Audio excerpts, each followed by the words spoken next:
Hello everybody, Marcos Vegas here in Las Vegas, being joined with the trainer of Jeff Horn, Glen Rushton, who will be in his corner this Saturday at the MGM Grand, where Jeff defends his welterweight title. Very tough opponent in Terence Crawford, a fighter who could switch stances, who's very skilled and technical in there. You as a trainer, when you break down a fighter like Terence Crawford, is it double work seeing that he can switch seamlessly between orthodox and southpaw, or is it not? Oh yeah, it is. There's a whole different skill set, and Terence Crawford is a brilliant boxer. You know, we certainly acknowledge that. He's got great skills. He's just as effective going forward or backward, orthodox or southpaw, it doesn't matter. He's got all the skills. He can attack, he can counter punch, he's good on defence. There's no big gaping holes anywhere in his skill set. So, but obviously I have evaluated all of that in deciding what our strategy is going to be going into this fight. So when you look at that, how does one sit down and really pinpoint a strategy to work against a guy like Terence Crawford, who seems extremely well balanced in all areas? Well, there's a saying I have that I think is very important to start with, and that is, there is a way. See, if you don't believe there's a way, you won't look. You just go, he's impregnable, you know, he can't be beaten, so you won't find the way. But as soon as you say there is a way, now you're starting to look for that way rather than think that there isn't. So basically I look for the way. I look for every fighter, no matter how good, is never brilliant at everything. There's always something that's better or worse. So we look for what are his biggest weaknesses. Now, I'm not saying that as a weakness compared to other boxers. He still may be better than other boxers, but it may be not as good as his strengths. So we look at his weakest areas, and then we use our strengths against those weakest areas. In terms of Jeff, obviously the most obvious strength is his size and his aggressiveness. How big of a factor do you see that playing into this fight? I don't see size being a huge factor in the fight at all, actually. And I never ever, right from the get-go, I said to Jeff, we are not going into this fight expecting that we're going to be a bigger man. I said, I'm not expecting that. He's had ample time since he left the super light division to put on the extra weight. I believe that he will have put on the extra weight. You'll be a little bit taller. He can't change his height after all.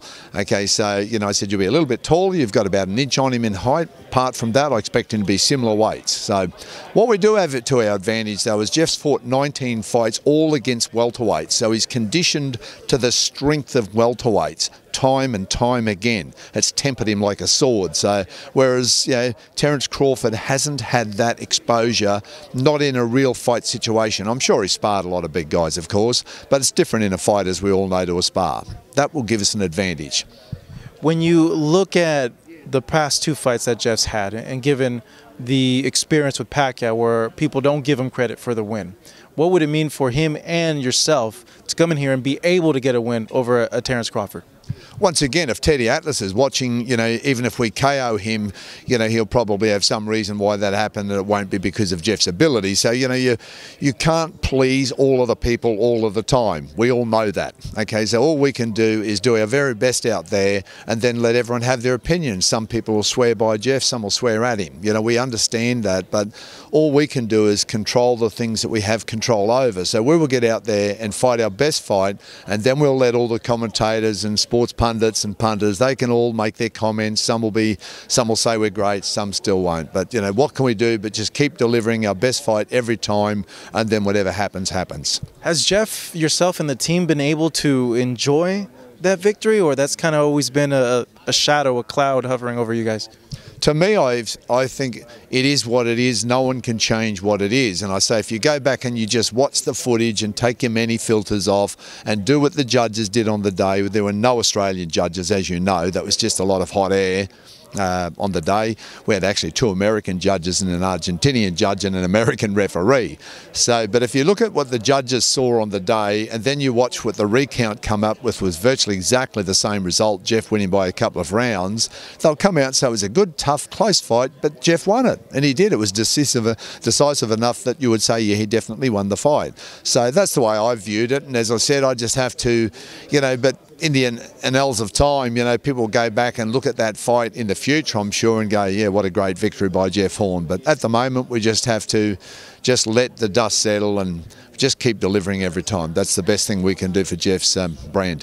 One would imagine, because of that, you would want to go into a rematch with Pacquiao to erase all the doubts. But you guys went into this fight, some would say an even more challenging fight than the Pacquiao fight. Why is that? We wanted the Pacquiao rematch, don't worry. We said, yes, yes, yes, bring it on, we're ready to go. We thought he wanted it too, but he said no. You know, we can't force him to get in the ring with Jeff Horn, but we said many. Did he ever tell you why? The exact reason? No, not really. Just going in a different direction, didn't want the rematch, not now or whatever, maybe later, who knows. But, you know, I think at the end of the day, Freddie Roach has just said to him, Manny, you're not going to beat this guy in a rematch. Look, he's had 18 fights it would have been then, because another one since against Corcoran, but he would have said he's had 18 fights, he's in the prime of his life, he's only going to get better from that fight. He beats you fair and square, he's going to beat you more convincingly next time, and that'll finish your career, Manny. Why would we do that? Why don't we go with Matisse, who you will beat? And I believe Manny Pacquiao will beat Matisse, and I believe he'll beat him convincingly, because I still believe Manny Pacquiao's a great fighter. What I also believe is Jeff Horn's a great fighter, and rather than people say he got beaten by a better fighter on the day, they just say that Manny's suddenly old or over the hill, which I don't think that he is, and I think he'll show that against Matisse.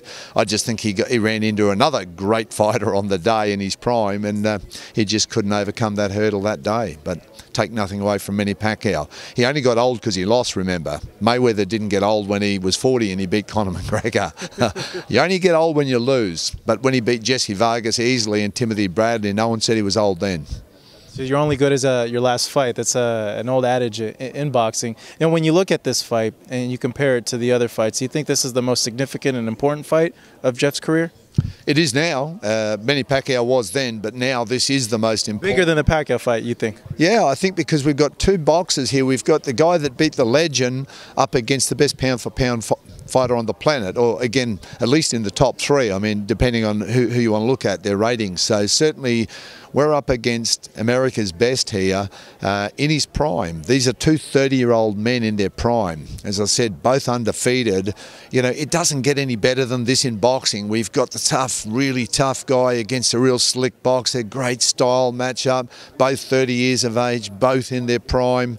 You know, I mean, I am going to enjoy every second of this fight. People say to me, you're stressed, you are. I say, no, we are. This is when we're living, you know, when we're in that fight, we are really alive. The most alive that I ever am is when I'm watching Jeff fight, because I'm living second by second. We're in the moment, we are both in the zone, and we're almost as one out there, you know, and it's just, it's heaven. We love it. You guys are coming here to Vegas for the first time fighting here. The odds are in Crawford's favor. If you talk to the American boxing fan, they feel that this is a fight that Crawford is meant to highlight or showcase his skills, or that he'll be dominant. If you were to run into a fan or hearing that, what do you have to say to those people that say this fight is a fight for Terence to look dominant against Jeff? I'll just say be there Saturday night. Be there. You need to be there, or get on ESPN+. You need to watch this fight. Do not miss this fight. It will be the fight of the century. It's going to be a brilliant fight here. This is, I think Terence Crawford has erred in the opponent. I think he would have had an easier fight against Errol Spence Jr. or Keith Thurman than Jeff Horn. Because of the unorthodoxy of Jeff Horn. He is the unknown. He is the chaos theory of boxing. When he comes at you, it's a complete enigma, okay? And that is what's going to do his head in on the night. He's going to go, I don't know what this guy's doing out here. I can't work him out. It's impossible to work out, and he's hitting me so hard, and I cannot hurt him. Okay, he's a damn cyborg, and Jeff is like a cyborg when he fights. He's almost indestructible, and he just keeps coming at you, and I think it's going to start playing with his mind. Round by round, I think he's going to slowly start unraveling, but you got to be there on Saturday night and see that. I have a follow-up with what you just said, because it kind of just turned the wheels in my head. His unorthodox move, I know a lot's said about Crawford's ability to be able to switch stances, and it's very impressive when he does that. Where does this unorthodoxy come from with Jeff? Is it something that you taught to him? Is it something that naturally he's always done? Does it come from maybe the martial arts background that you come from as well? Where does that come from? Yeah, it's a culmination of my more than 4 decades in combat sports. I knew it because when I seen him move, I saw a lot of karate type stances when he does his movement, because I also come from a martial arts background, and when I started seeing his footwork, it reminded me of a lot of the karate stances and movement that I've seen growing up, and I was just kind of like, oh, that's really interesting the way he's moving. Yeah, it is. I mean, basically, I've studied, since I was 12, I set out to become Superman and got beat up very badly, and I said that'll never happen to me again. It never ever has.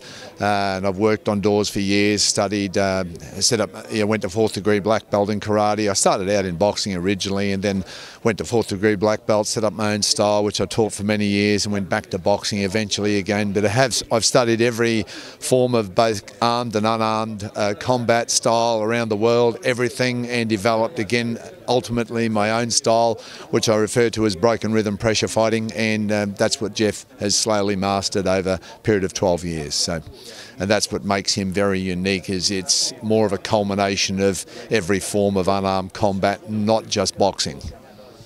Elaborate a little bit more just on how effective it is in boxing, because when people hear that, they're going to think, okay, well, what is that? I've never even seen of this concept or heard of this concept.